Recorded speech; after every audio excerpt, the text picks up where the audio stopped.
Hello, everybody, and welcome to another episode of the Silver Savage podcast. I have a very special guest with me here today. You heard about her, been alluded many times in previous podcasts, and we're actually out in nature camping. So all the ambient noise you're hearing is nature. I know some people are not used to it, so if you hear birds chirping and I don't know grasshoppers and so forth, We may put them to sleep. we may, but for those for those city dwellers that are not used to going outside, that's what the world really sounds like. Anyways, I am here with the one and only Tyler, formerly Campbell, currently Blankstein. I don't know, depends on who you ask, I suppose. But with no further ado, we have a very special guest, and I can't wait to ask her some questions, and hopefully you guys get a kick out of it too.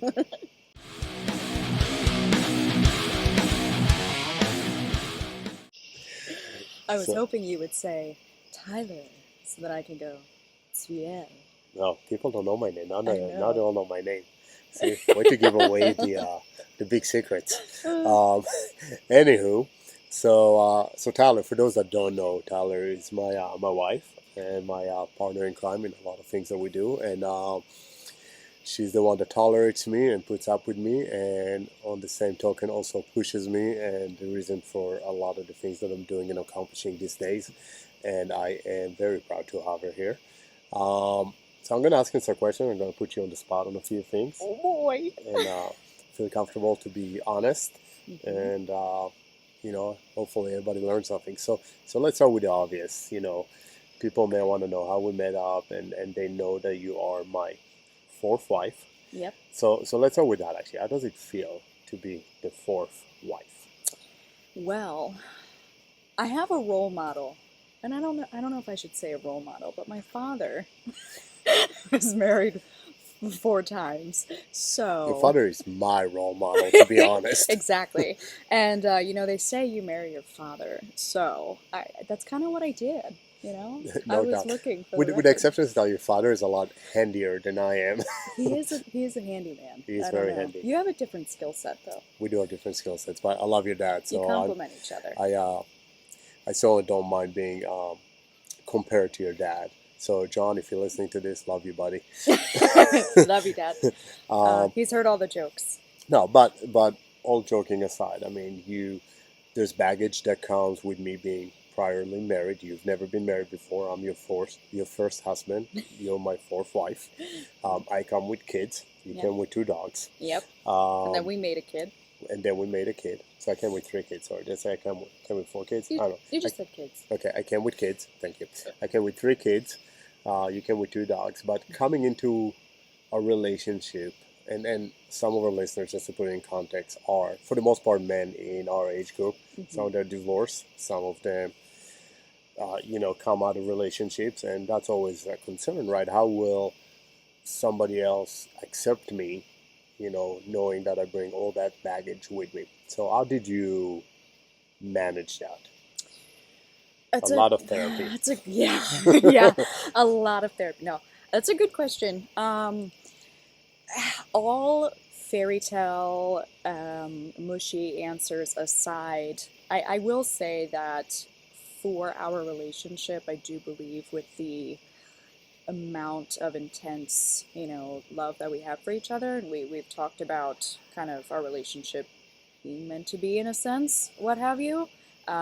So for me, it was really just, gosh, accepting that, looking at it from a different perspective, that yeah, we all have our baggage and we bring a lot to the table, maybe in a way that may make some feel nervous or worried, right?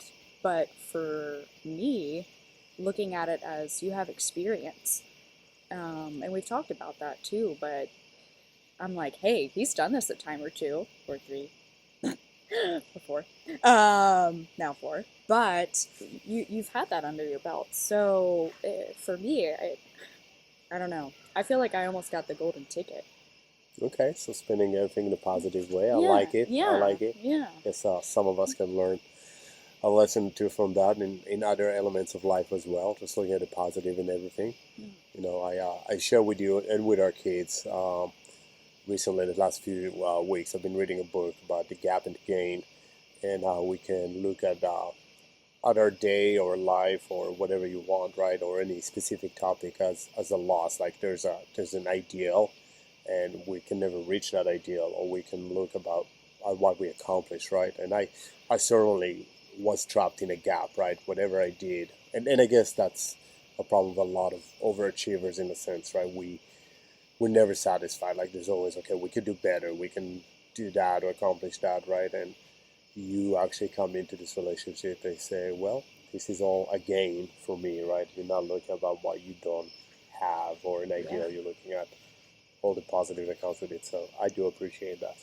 I Made my life and easier. yeah. Well, we had our there's nothing's ever perfect, right? I mean, we look at it as a give and take. There are some days where my insecurities kind of flood in from my past or just myself, and I start comparing myself. Okay, he has done this before, and am I good enough? Am I doing the right thing? Am I not? Then there are some days where that happens, but really the fact that you bring so much experience to the table, and it may sound silly for some, but for me, it was really a win, especially when we had our daughter. I always told my friends that I know how to clo- change a diaper. closer, yeah, he knows how to change a diaper. He knows, like, he's been there, he's done that. So for me, I don't know. I won the lottery. Sorry to 1, 2, and 3, but thank you for shaping him into Well, the I don't man know. that I got. I don't know if they shaped me into anything. But honestly, though, with all joking aside, I always say, like, obviously, I'm out of those relationships, and for different reasons with each one. But I will be remiss if I did not say that I learned something from each one, and if it's no more than what not to do, um, how to try harder on some things, and what is important to me. Yeah. And I feel like by the fourth try, I got it right. So let me take it a step further, because it's not only that you married a man that's on his, been divorced 3 times and has kids. Hmm. You married someone that comes from a very, I would say, different Yeah. background, right? So if you talk about cultural and just about what I did in life, linguistics, right? So I'm a foreigner, different religion, but also what I do for a living, right? And the type of personality that we call this a silver savage for a reason. A lot of our listeners are savages, so first responders, military. Obviously, I come from that world, and that sets a whole different set of, Yeah. I guess, challenges in a sense. How do you manage that? Ooh, I was thinking of this question earlier, and And it's for the record, I did not tell her any of the questions, so I assume that no, was an obvious one. no. This I don't know if it was obvious, but it was certainly something I was pre-planning just in case I had to answer it, Okay. because the personality comes up a lot in your podcast, in your discussions, in your day-to-day life.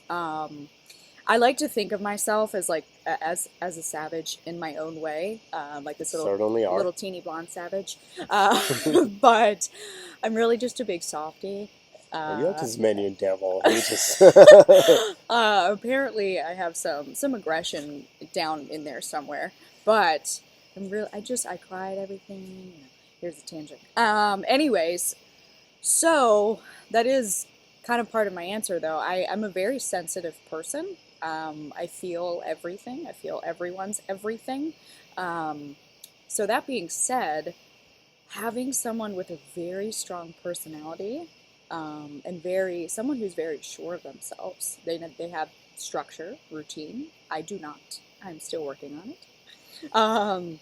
It's hard because I can sort of doubt what I'm bringing to the table. Are we a good match? Are we a good flow? I just have to keep reminding myself that you love me for me.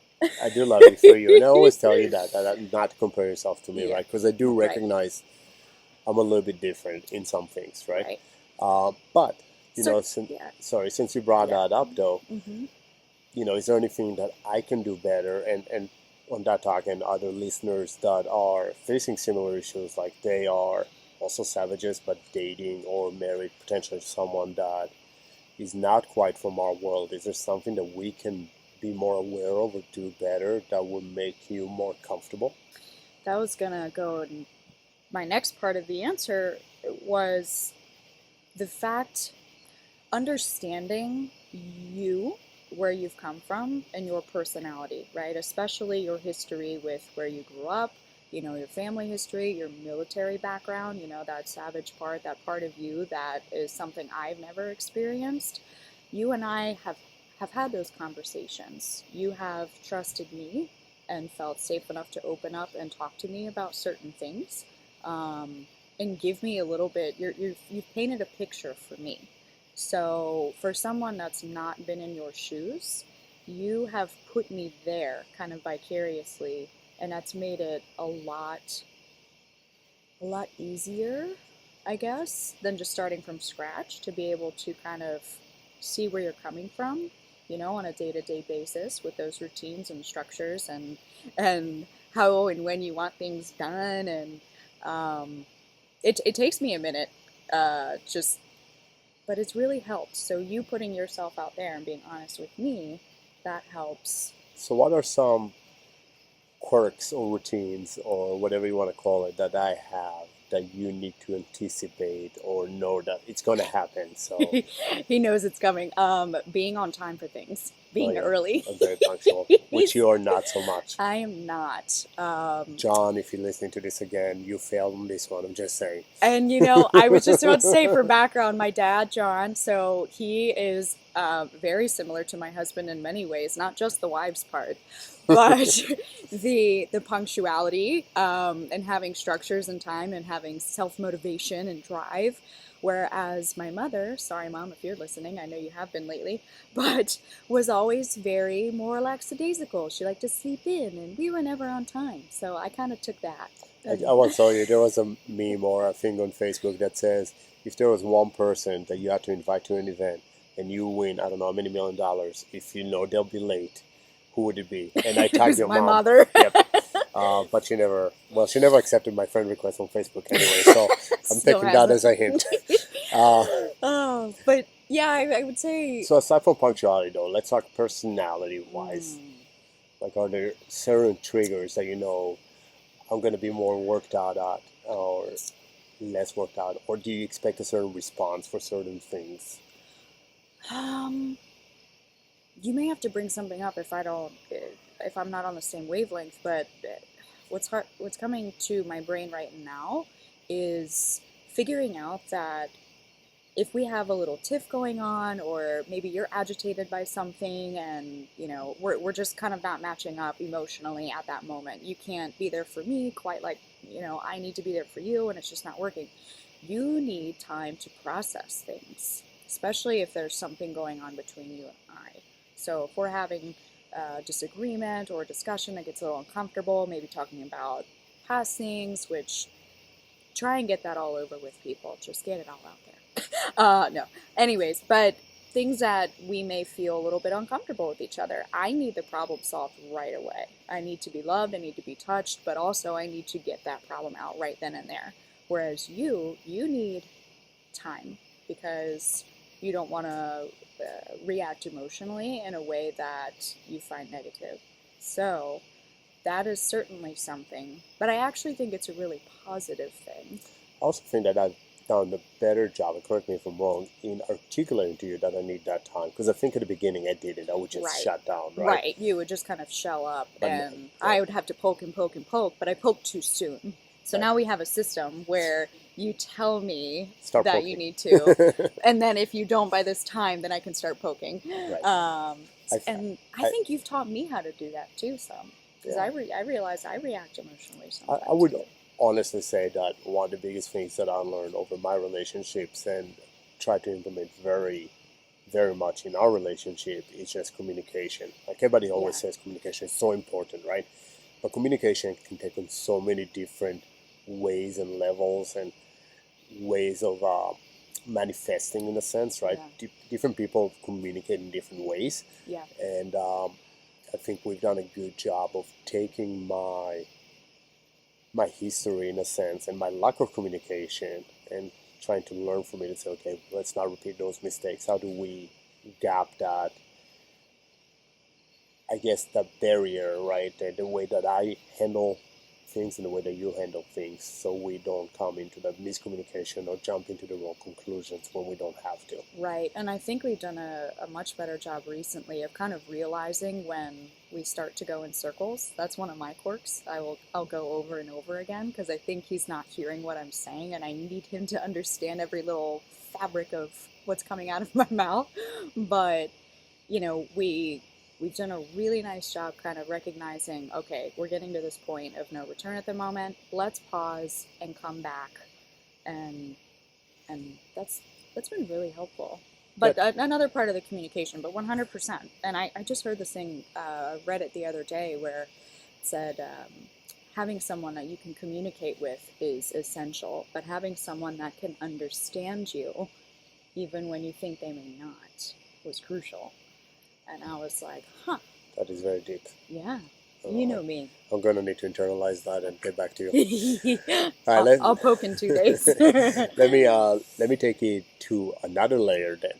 Oh, man. So obviously I'm an entrepreneur, right? I run my business, my company, and a few offshoots of that same company, and I always try new things. And somebody once says, like, being an entrepreneur is, driving a car but not knowing necessarily where you're going. I mean, destination aside and goals aside, the way to get, I mean, it's a rocky road, right? I mean, some months are really, really good, and some weeks are not so good, and the stress is high. Right. And being an entrepreneur is super stressful on that end. But on that same token, what that same person said is, it's not only that the entrepreneur is on an unknown road being a driver, is their significant other is on that same unknown road with them, but they're the passenger, right? Yeah. So you don't even have a clue what's going on, and you taking all the brunt of it, right? You feeling everything. Like, when I have good days, when I have bad days. Yeah. How does that make you feel? How do you be? So how does that make you feel? Yeah. Don't be a passenger side driver or backseat driver. Is that for you? From the business standpoint? Yeah. I mean, really though, because I'm saying that today because we were joking about it earlier on this camping trip when I was teasing him. And yeah, you were trying to direct me when I knew exactly what I was going. Make a right. There was a backstory behind it. It was a joke. Anyways. She does it anyways, just to be on there. Yeah, just so he can yell at me later. Right. No, but with that joke being said, actually, there's some truth to it. I'm there to help and support, at least in my role. And I would say that I'm not one to sit here and tell you what to do, what not to do. If you come to me for advice, maybe if you were in this position, then I'd be happy to give my thoughts, my 2 cents, but I don't, have as much experience in entrepreneurship at all. I jumped around from jobs, since I was 12. By the way, we have a 20-year age difference. So we're going to get into that in a minute. I was waiting for that one. But, I'll be 28 this year. It'll be 48 this Friday. Yeah, so, happy birthday to me. Happy birthday to you.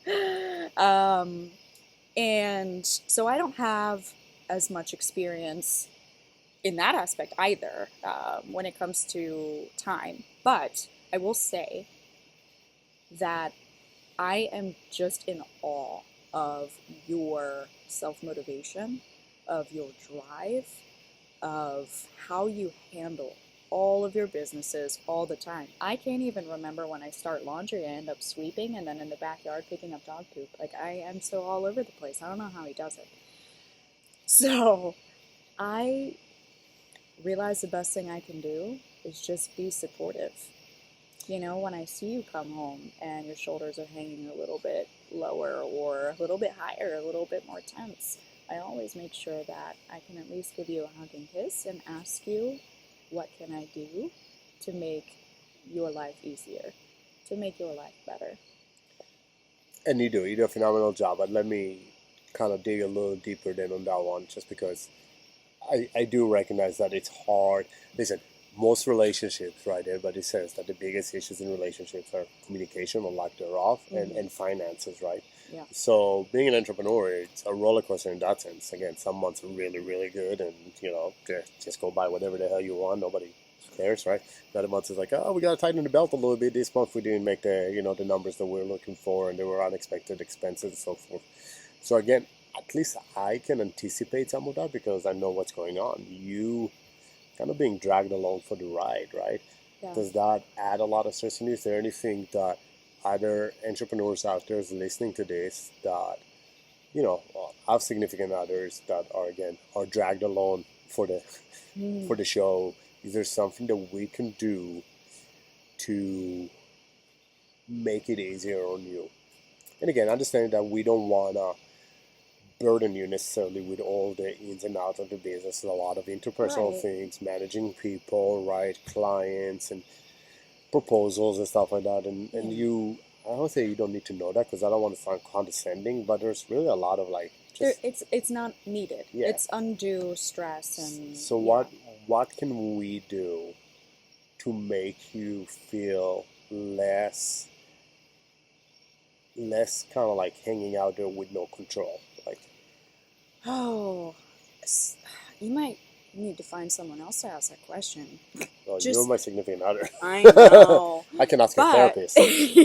so when it comes to that, I've always, like I said, had a job. I was never financially dependent on anyone else other than myself.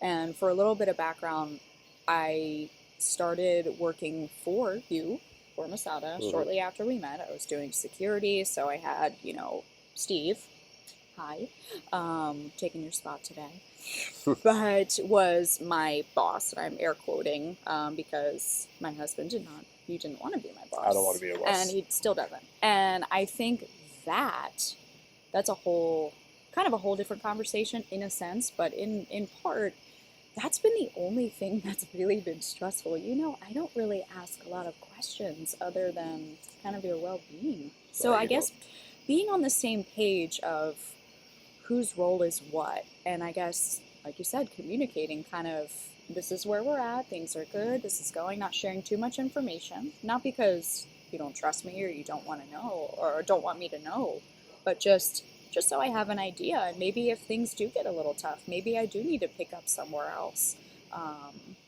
Goodness forbid, right? So I guess kind of having that understanding of each other's roles and what I can do should things kind of take that really stressful decline, whether it's financially, maybe get another job, a part-time job, jump in with the kids more, or just show up at Masada more, pick up, I don't know, just... I just want to know at what point can I be a stay-at-home dad and you can just, be the breadwinner. I'm just waiting for that day. With my degree background, I never finished college. I probably just have to be a stripper. I'd never do that. On one end, I'm like, you probably make a lot of money because you're freaking hot, but on the flip side, I don't know if you're about sharing you, so that's not gonna work. That's not working. I'm not gonna do that. All right. So let's get a little more personal. So thank you for answering honestly those questions. About the business side and relationships. So you want to tell people how we met? Yeah. Go for it. Do I do like the cutesy version or the... You do the quick logic? version. Okay. Whichever is quicker. Are my tangents okay? I feel like I'm doing... Your tangents are fine so far. You're so far, reeling so them good. in well. All right. Yeah. All right. So in 2018, I was working at a hospital in Annapolis, Anne Arundel Medical Center, now known as Luminous Health. But I was working at an OBGYN office, so vaginas, babies, boobies, Love all of those. All the things. I have some really awesome stories there. But anyway, I digress. So now you're going on tangents. Yep. But, so we were offered to take, the way they offered it was a security course. You were teaching. Workplace violence prevention. Yeah, workplace violence prevention, and active assailant. Right. Response, which he hates the word response because we talk about prevention. Correct. Which you guys have heard previously, so remember that. And I was like, man, this is like right up my alley. I'm just interested in counterterrorism and threats and security and all these things. I have a lot of interests. I just have an issue following through on them. But I go to take this class, and yeah, I walked in and I thought it was freaking awesome. And about halfway through, I went and introduced myself because I was curious in how to kind of be in the position that you're in, get into the field, even though you kind of took it as I want to be a cop.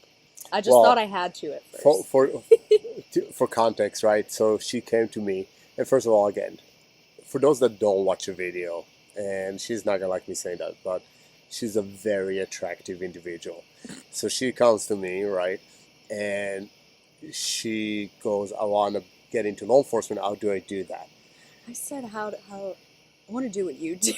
Well, I think you phrased it in law enforcement like, well, I don't Probably. want anything to do with this girl because it's gonna be bad news. So I said, well, my partner Steve is actually a recruiter for his law enforcement agency at the time. Let Steve again. me, yeah, Steve is always the common He denominator. is. He married us. Yeah, well, yeah, he did marry us. He was literally officiated our wedding, but we, I took your number and I passed it on to him. Yeah. And I said, I'm going to stay out of it. And I Yep. told him, I came back to the office, I said nurse at the time because I thought you were a nurse. This nurse is going to call you. She wants to get into law enforcement. I cannot deal with it because she's going to be bad news for me. So I am out. And that was it. So yeah, and we didn't talk. We didn't communicate or anything. For over a year. Yeah, for over a year. About a year passed, and then one day it was actually super silly. I was on Facebook and saw this awesome video of this teeny little girl taking down this big guy, and so I was like, oh, and I just thought of you, and I tagged you in it, and I said, teach me, and you said, come to class, but I didn't say go to class. I said come to class on whatever day it was so Steve can teach you. you didn't say that. Yeah, No, I you said said that. come to Masada. Yeah, but I That's it. purposely said a class that I wasn't going to teach because I like, Oh. no good. Well, Yep. I could find this. Anyway, so he's like, come to Masada. You know, we'll teach you. Steve will teach you. I'm going to find the screenshot and like link it. No, There you just go. kidding. The memory. Yep. Yeah, and so I went to Masada, and then I show up, and he's teaching, and I was the only person there, which I was like, oh God, I was super nervous For the and intro, embarrassed. because then there was another It was class the after, intro. right. It was intro to yellow, and then yellow, which is beginner. So it was intro to beginner, then beginner. So then at least some people showed up. And then that was it. I stayed at Masada. I did end up training with Steve on Wednesday. I started on a Monday. Oh, what's it? Okay. Yeah. And then I trained with Steve on Wednesday in his ground class. And he was like, man, you should work for us. And I was like, really? And that's what I wanted all along. Not like to get by you, maybe. I'm just kidding. Well, which one is it? You know my story that I told you. So I don't know if I should share this. Maybe you can cut it out. But There's no editing going on in the show. when I'm in his class that we met, he's telling his story, his little routine. Ever since we've met, I've sat in on this class many, many times. So he gets to the spiel of the whole marriage thing. Talk about active listening. Active And listening. say our communication is not just how we talk and how we say things and body language, it's also how we listen. Yes. And I said that I suck at it, and I've been married for 3 times at the time. At the time, 3 times, and I was like, you keep talking and I'm going to be number 4. I said that to myself. I was joking. Where are you now? I didn't want to be. But it was like, one of those fleeting thoughts. I was being silly, I was being me. When I walked in the room and saw you, there was something. And I thought I was just being, I thought it was a moment that didn't make any sense to me. And I just brushed it off. So I made these little jokes in my head, but then I told him later. And it actually, here I am. I manifested. There you go. So you're wife number 4 now. You work for Masada. Yep. So what do you do for Masada now? Oh, Lord. I don't really do that much for Masada I thought you anymore. would do a lot. You just do a lot of different things. So I started doing security. So, doing some... And that was at the heat of Height.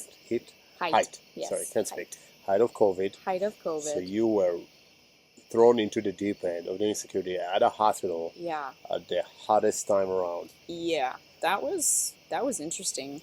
But kind kind of like you, chaos, I'll thrive in it. When things are balagan, like big mess. Way too far to Hebrew there. Check you out. Oh, another point. I started learning Hebrew as soon as we found some interest in each other. Yeah, and I didn't know about it till later on. Yeah. So you started dropping words in Hebrew. Dropping words in Hebrew. Right, so you do security, which yeah. you haven't done much in a while, but you also been pregnant and mother, and right. So we kind of told you not to. Yeah, I got kicked out. I tried to keep pushing it, and then I got yelled at. So, but I loved doing it. I really did. I liked the synagogues. I liked the people. I liked feeling like I was helping. They asked me to come back. It was nice. But yeah, so doing security there, here and there. And yeah, during the height of COVID, that was crazy. That was 12-hour shifts, 7 days a week. Well, 5 days a week, but sometimes 7.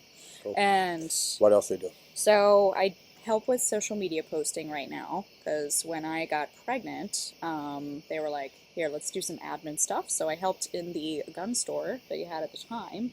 So just did some acquisitions and dispositions for the firearms that went through there. So if you purchased a firearm at Masada, I got to see all your stuff. All my stuff? Not yours. Oh, whoever bought it. Oh, yeah, got it. So if you're out there, right. I know. Social security numbers. I know all your details. So I did that, and then I helped here and there with social media because, that's the way of the world nowadays, and I'm honestly thought I'd be good at it because, I'm this, well, not really millennial, the one before that, but female that knows how social media works, but marketing is apparently not my strong suit, so I try and help with that. No, you're doing really well. And then I am an instructor. I got certified to be an instructor. So I teach every other week, actually, so a little bit less. And I guess for context, we have our youngest is almost 2, so I'm with her full time. Otherwise, she's pretty much with me. So can't get in as much as I would like to, working on that. And then yeah, I've had some personal training clients on the side, and really wherever else you need me. Right. I like following you around like a little posse and just. What do you want to do when you grow up? You can't. That's the worst question. I know, to ask me. I want to get it on, on microphone. It's going to be online. I think I need to work with animals. I think we established that this weekend. So this week is working animal. Last week it was something else. Exactly. It changes from week to week. That's why you can't ask me. I like a little bit of everything. I do. It's so hard for me. That's why I'm like, maybe I'm just a stay-at-home mom and a supportive wife. And then what's the word? Volunteer. Fuck that. If you're going to volunteer, make money. Yeah, my Jewish husband, everybody. But yeah, I just like a little bit of everything. There's certainly things I don't like, but I just like so much. It's really hard for me. Okay, so animals aside, because you're not doing that. You can volunteer at a shelter if you want. I don't give a shit. But what do you want to do? Because you're really good at teaching, for example. You enjoy that, right? I do. I really do. And I think the more that I do it, right, because it's every other week. So I did have a personal training client 3 times a week for the summer. That was really fun. She was awesome. And then I have a couple more coming up. So I think once I get into the swing of it, into the routine, like I said, I need that routine and structure. So if it's not there, it's really hard for me to stay in flow.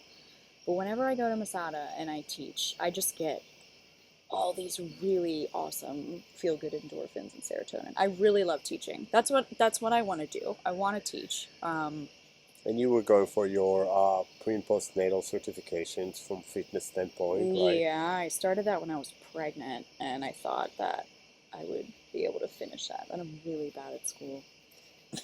But are you so passionate about it? Is that something that you're so interested in? Yeah, it is something. Forget something. about the certification. Paper is nothing. Forget about the paper, right? Okay, so yeah, I love helping other people in general. I've always liked helping other people, and I think when I was pregnant, I knew it was one and done.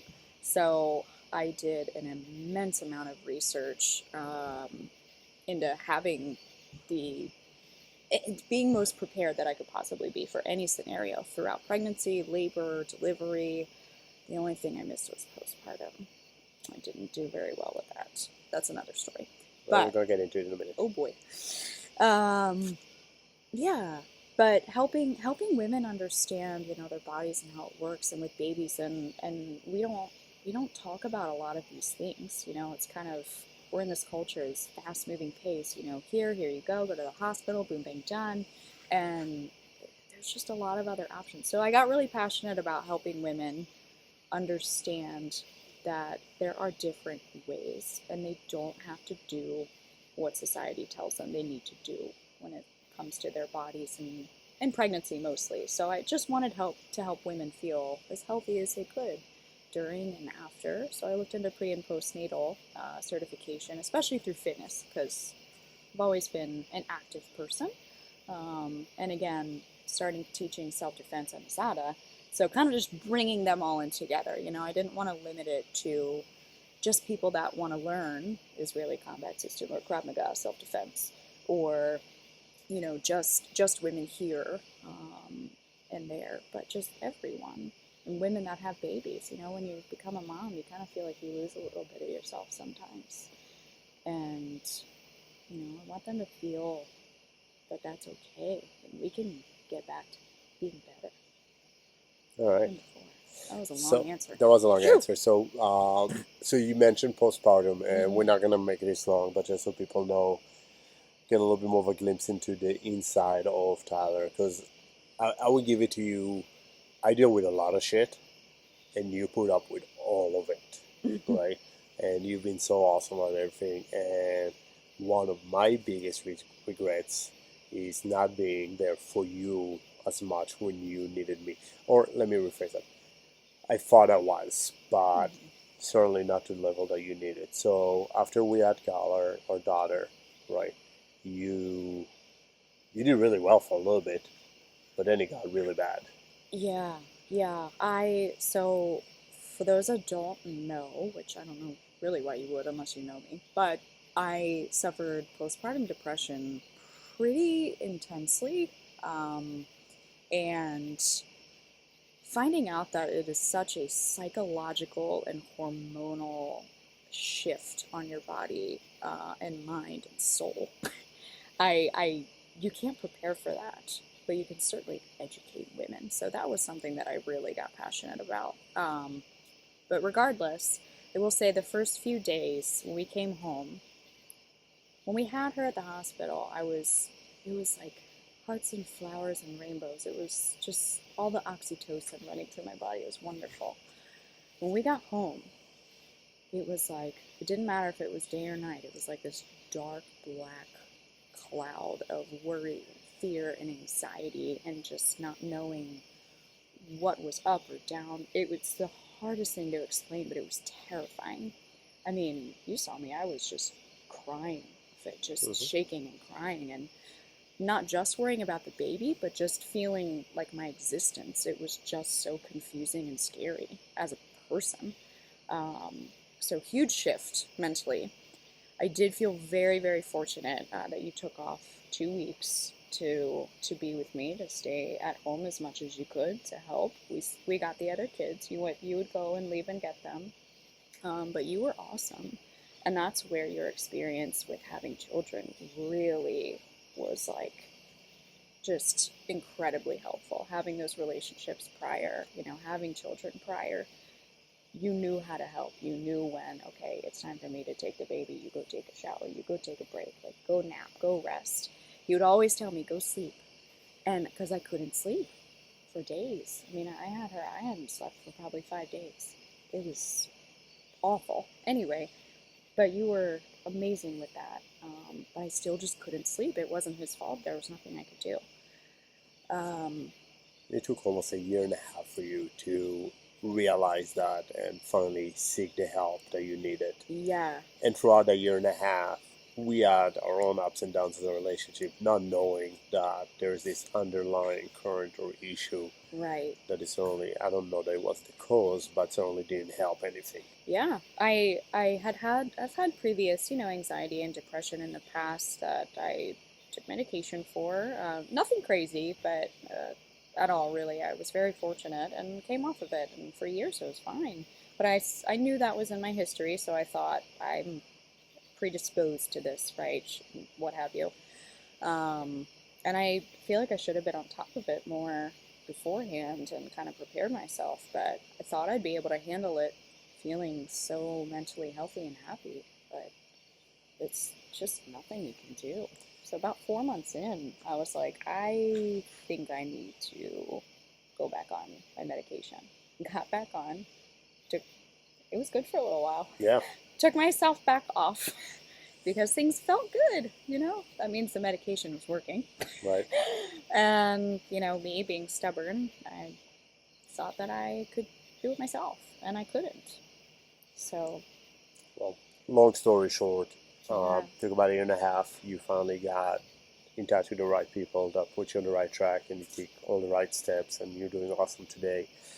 And one thing that I say, because Steve and I, when we started this podcast, we always said this is Silver Savage, it's for the savage man or whatever. But one thing that we very careful and intentionally saying was that's not just men. There's a lot of savage women out there. And I keep telling you, I told you that several times in the last few months, that you are such an inspiration to me, because I don't know what it feels like to go through postpartum depression, but seeing you go through it and fighting your demons and doing everything you can to keep our family functioning and stay on top of it to the best of your ability, even if you weren't always successful, but still trying and still working and, taking on your own accord, because I missed a lot of the signs. I did not know some of the things that you were going through, but you went and sought help on your own and the interventions that you needed on your own and stuck with it. And you are probably the healthiest, strongest version of yourself today that I've ever known. And you're probably the biggest savage I know. Forget about all the killer, assassin, spec ops guys I know out there. I mean, they probably never had to deal with any of the stuff that you did. I always wanted to be an assassin. We don't say that on the air I'm just because kidding. one day you may, and then we just lost our deniability. But anyways, so even though this, I would assume the majority of our listeners are men in my general age and line of work and so forth. For those women listening, or even for the men that are married to other females or seeing other female. Give them props. They're just as savages, if not better. I don't know that any of us could have put up, endured, and handled what you did in the same manner of, I want to say, tact is not the right word. You were so grace, the grace that you did it all in. That's probably the best word I can use, and my vocabulary eludes me. Listen, it wasn't pretty, but No. the way you went about doing it, the actions, I mean, that's amazing and mind-blowing to this day. I'm grateful for you that you think that. I mean, the way when I look at it, I just think it's a big hot mess, and I'm grateful you're still here. Yeah, but I didn't do much. I stuck around, but I didn't do much. It was all you. Anyways, so for all the women out there, I do want to throw out there that if you find yourself in a position that you feel that you can't handle something, that goes for the men as well, but just because we have Tyler here, specific for the women, reach out to someone, reach out to Tyler, reach out to us. Me. Yep. Yeah. I'll put Tyler's email in the notes for this podcast, so if you guys need to reach out to her, or better yet, I'll just tag you on the social media post where we put this on. Yeah. Just reach out directly to Tyler. She'll be more than happy to help or point you direct you to the right resources or help you find the right resources so you can take note of that. Maybe younger, but had the baby, went through those mental challenges. I stopped drinking, sober now. Yeah. That became an issue for me. If anyone ever has an issue with that, and that has been huge on my health with feeling how I do today. But I just had to put that little snippet in there. In 10 days, it was 6 months. Oh, really? Yeah. Congratulations. Thank you. Do you get a little coin? I really want a little coin. I know you want me to get a coin. I'll go to a meeting to get a coin. Perfect. Awesome. I mean, I'm going to keep drinking. Yeah, that's I'm just fine. saying. That's fine. One of us should collect the coins. The other one should drink for it. Yeah, I'll just get the coin. I'll drink twice just to make sure that, make up for whatever you're not drinking. Hey, as long as you can do that, you're good to go. I'll watch. I'll support you. All right. Well, We try to get this podcast a little shorter than we used to. We used to get it really long, but Yeah, like we're an at about 45 minutes now. So, I'm any impressed. any words of wisdom you would like to impart on our listeners before I let you go? What? Nothing. I'm not saying anything. I know we talked about communication a lot, and I would just say, like you said, there's so many different aspects to it. And talking about every question you asked me, every topic that we went over, that could just be endless, right? Having the comfortability to Comfort. sorry, Comfortability or what? comfort. I don't know. I hear a lot of Americans say comfortability. comfortability. I may be wrong. I don't know. I I feel so. like that's not a word that's made up. I think it should be just Comfortability. comfort. Okay. I don't know. Feeling Whatever. comfortable enough to Nice. Nicely done. be honest with your significant other, with your partner. You know, when he asked me to marry him, he asked me to be his battle buddy. And that entails all the stuff, all the shit. You gotta drag him through everything. Gotta take turns. Yep. And just being there to listen. Lay that, the supportive fire while, I do that salt. Right. I'm really good with the tabor. Yeah, you are. But yeah, just talk to your people. Ask for help. It's okay to not be okay. No matter who you are, no matter how savage you are, big and strong, find your people and just ask someone. Yep. No matter what it is. And I guess I recently, in a podcast about 3-4 weeks ago, came out in the sense of saying, well, I guess I have some issues too, which I was trying to deny for the longest time. So we all have them. Yeah. Just you're just a force of nature. I mean, you just go to sleep at night and wake up, and I sit there and toss and turn. I got a million and one thoughts in my head still, but this guy just does it all and then goes to sleep. The baby. I don't know about that. Not a baby, not our baby. Oh my God. Yeah, she refused to go to sleep this week. Yeah, that was bad. Anyway, but yeah, just talk. Before I never felt like I could be myself in a relationship, and it was really, really hard to truly open up and be vulnerable. And I'm still working on that because I'm still scared that he's gonna leave. That's one of my that's one of my quirks. And just, I'm going to say the wrong thing or do the wrong thing. And let me tell you, he hasn't left yet. Nope. I think he saw the worst. Not planning on it. So. Well, love, thank you for spending our last night here camping. Yeah. And for those watching the video, that's a little flashlight doing a little bit of illumination on this dark night. We're outside. Hopefully the audio came out all right. And thank you for spending this last hour of camping, doing this podcast with me. Thank you for having me. This was fun.